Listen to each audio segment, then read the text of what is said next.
Hello everyone, it's Brett here, Lionheart84, and what we're looking at here today is a little experiment I'm going to carry out on my largest Surinam Cherry. Now the reason I'm going to do this is it has produced fruits for me a couple of years ago that were pretty rubbish, to be honest, and it also defoliates extremely badly each winter indoors. It does not like the dry atmosphere, and I do have some other Surinam Cherry varieties, including some seedling Black Star, which is meant to be a better quality Surinam Cherry. But I thought what I'd do is, because I've got a grow light in the summer house and a heater in there, which I hope's going to keep the frost out, but I'm not sure. We'll have to wait and see, obviously.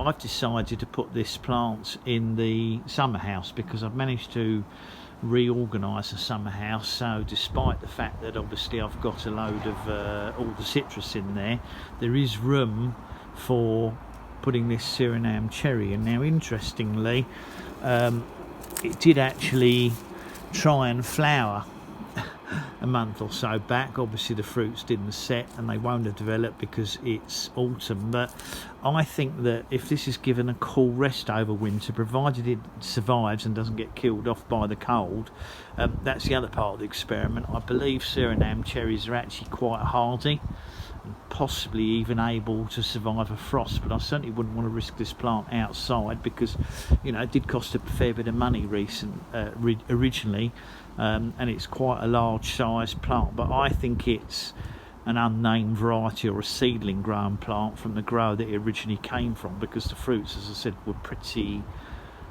poor, not a nice aftertaste on them at all. But it may well be that as the plant gets bigger, it might produce bigger fruits and they might end up being better. I'm going to trim off the top, maybe the top foot or so, because I don't really need it to get any taller. It is, including the pot, over 6 feet tall now, so it's certainly at a size where it could flower heavily. But I think that it's going to be okay in the summer house. I could be proven to be wrong, but having said that, it's such a good size now. Even if it got a bit of dieback on it, I'm pretty sure it would shoot back strongly from the main stems because of its size. I even had some seedlings in the summer house last winter which survived. It got down to about -4 in there when other plants died on me. So I think it'll be a good experiment.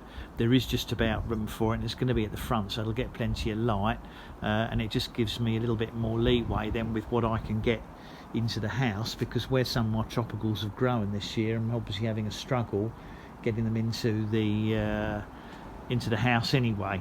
So this could be quite useful if it survives the winter. But I thought I'd try it out because I know some people would like to know how tough these Surinam cherries are, and I'm hoping we won't get a particularly cold winter anyway.